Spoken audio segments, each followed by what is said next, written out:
बिस्मिल्लाहिर्रहमानिर्रहीम। अस्सलाम वालेकुम। मैं हूं महरीन सब्तैन। देख रहे हैं आप मेरा यूट्यूब चैनल और फेसबुक पेज। नाज़रीन, ये जो कहानी आपके साथ शेयर कर रही हूँ ये लाहौर से वाक़या है। लाहौर की नादिया है। नादिया नामी एक खातून जिसे अल्लाह ताला ने अपनी बेहतरीन नेमत और बेहतरीन रहमत से नवाजा, लेकिन इस लड़की ने इस नेमत और रहमत की कोई कदर ना की, सिर्फ अपनी खुशियों की तरफ देखती रही। एक ऐसी माँ जिसने अपने ही मासूम बेटे को अपने ही हाथों से मार डाला, लेकिन क्यों? इसे अल्लाह ने एक बेटे और एक बेटी से नवाजा। लोग तो बेटे को बेटी के ऊपर प्रेफर करते हैं, लेकिन इसने अपने ही बेटे को अपने हाथों से मार दिया।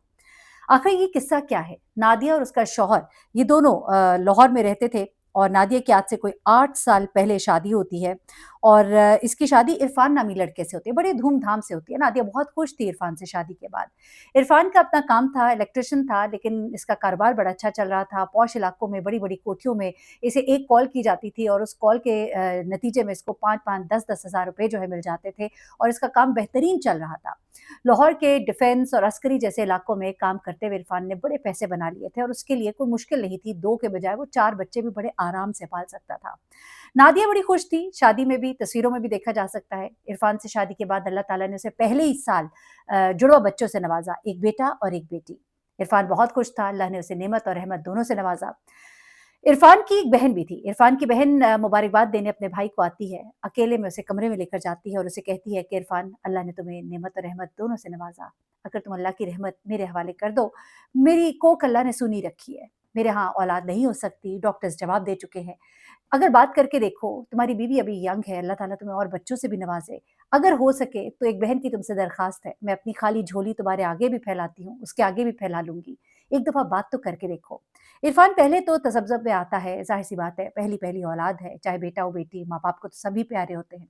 इरफ़ान कहता है, अच्छा चलो मैं अपनी बीवी से बात करके देखता हूँ। नादिया के पास जाता है, नादिया से बात करता है। हैरत अंगेज़ तौर पर नादिया किसी किस्म का रेज़िस्टेंस नहीं दिखाती, बल्कि कहती है, ठीक है, तुम बेटी उनको दे दो।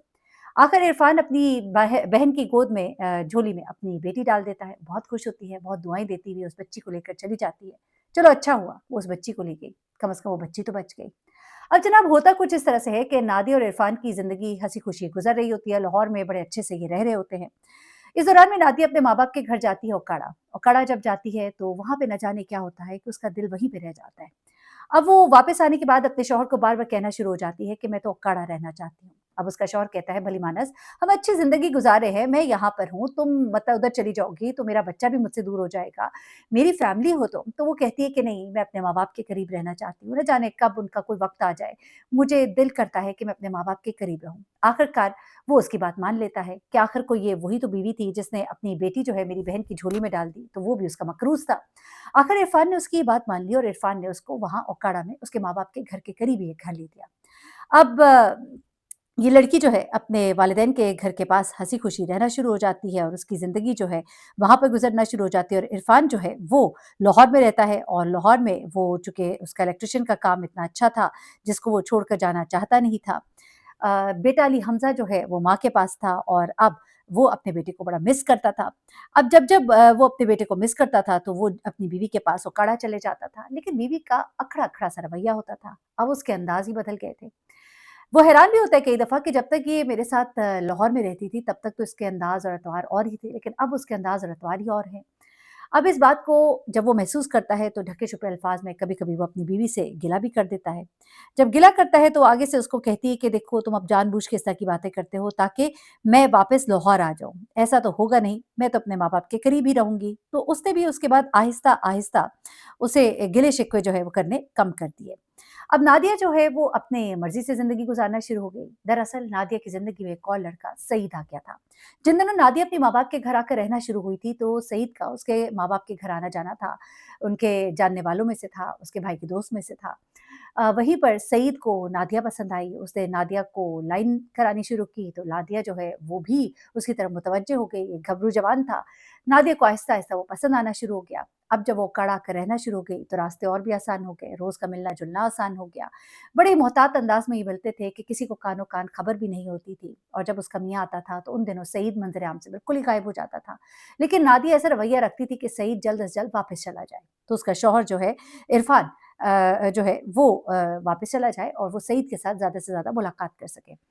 अब बात-बात पर वो इरफ़ान से झगड़ा भी किया करती थी। सईद को उसने कहा कि मैं तुमसे शादी करना चाहती हूँ। सईद ने भी कहा ठीक है, तुम किसी तरह अपने शौहर से जान छुड़ाओ।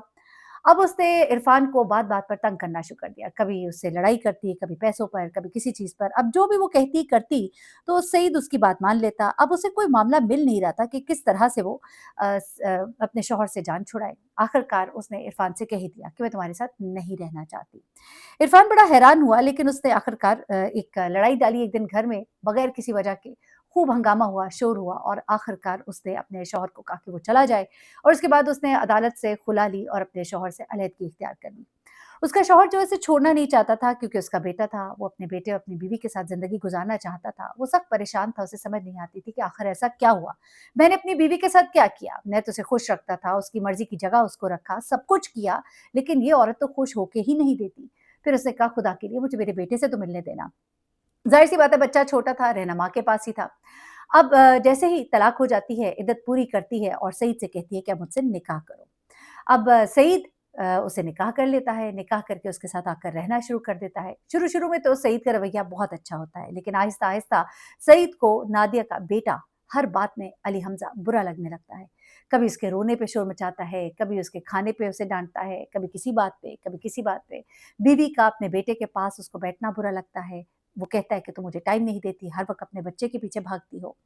बहुत लड़ाई झगड़े होने शुरू हो जाते हैं और आखिरकार सईद जो है अब वो घरों से गायब रहना शुरू हो जाता है। जब देखो घर ही नहीं आ रहा, 1 दिन नहीं आ रहा, 2 दिन नहीं आ रहा। इस बात पे नादिया बड़ी सीख-पा होती है। उससे लड़ती है, झगड़ती है, कहती है तुम्हारे लिए मैंने तलाक ली, अब तुम मेरे साथ क्या ये करोगे? तो वो उसे कहता है कि इस बच्चे से जान छुड़ाओ, मैं इस बच्चे के साथ तुम्हें कबूल नहीं कर सकता, मेरी बस हो गई। नादिया को ये बात बड़ा सख्त गुस्सा और इश्तियाल दिलाती है। वो उसे कहती है कि तुम घर वापस आओगे कि नहीं आओगे? अगर तुम नहीं आओगे तो आज मैं इस बच्चे को मार डालूँगी और फिर इल्ज़ाम तुम पर डाल दूँगी। सईद समझता है कि ये ऐसे जज़्बात में आकर बातें कर रही है, ऐसा कैसे कर सकती है? वो बच्चा जिसे वो छोड़ नहीं सकती, उसे वो मारेगी कैसे? लेकिन नादिया अपनी कही हुई बात पूरी कर देती है। यानी ये एक मतलबी औरत थी, जिसने पहले भी एक शौहर से जान छुड़ाई और अब अपने बच्चे से जान छुड़ा ली। एक ऐसी ज़ालिम औरत, एक ऐसी ज़ालिम माँ। जिस वक़्त ये सब कुछ होता है, उसके बाद नादिया शोर डाल देती है, पुलिस आती है, वो कहती है कि ये तो मेरे शौहर ने इसके साथ किया, लेकिन पुलिस अपने तरीके से काम करती है। मुख्तलिफ़ शवाहिद इकट्ठे किए जाते हैं, उस वक़्त सईद जो है वो जिस मुकाम पर होता है, उसकी लोकेशन जो है वो ट्रेस आउट होती है कि वो वाक़ई वहीं पर था। फिर किसने किया? फिर सईद उनको कुछ मैसेजेस दिखाता है, बल्कि सईद क्या मैसेजेस दिखाता है, पुलिस सईद का फ़ोन ले लेती है और उस फ़ोन में से वो मैसेजेस मिलते हैं और उसके बाद वो पहुँच जाते हैं कातिल माँ तक। अब जब उसे पकड़ा जाता है तो वो कहती है कि मैं क्या करती? ये बच्चा जो है ये मेरी खुशी की राह में रुकावट था। और इसमें अब ये भी कहा जा रहा है कि गालिबन सईद ने ही इससे कहा था कि बच्चे से या तो जान छुड़ाओ, बेशक इसको फेंक दो, बेशक इसको मार दो। लेकिन वो कहता है कि मैंने ये सब कुछ तो जज़्बात में ही कहा था, जब लड़ाई झगड़ा होता था तो मैं उसे आगे से कहता था मेरी तरफ से भाड़ में जाए, मार दो इसको, जो मर्ज़ी करो, मैं इसके होते हुए इस घर में नहीं रह सकता। वो कहते हैं कि आप मुझे इस पर ज़ालिम कह सकते हैं कि मैं उस बच्चे के साथ रहना नहीं चाहता था, लेकिन मैं इतना ज़ालिम नहीं था कि मैं बच्चे को कभी कत्ल करने का सोचता या कत्ल करवाने का सोचता। मैं इस बच्चे को किसी ईदी होम में दे देता, मैं इस बच्चे को इसके बाप के पास छोड़ आता। ये तो इतनी डायन औरत है जो अपने ही बच्चे को खा गई, मुझे तो इससे सख्त नफ़रत है। और नादिया उसका मुँह देखती रह गई। वो शख्स जिसके लिए उसने अपना घर बर्बाद किया, अपने बच्चे को कत्ल किया, वो उसे डायन औरत कहकर बुलाता है। ये होता है ऐसी औरतों का अंजाम। अपना बहुत ख़्याल रखिएगा, दुआ में याद रखिएगा। अल्लाह हाफ़िज़।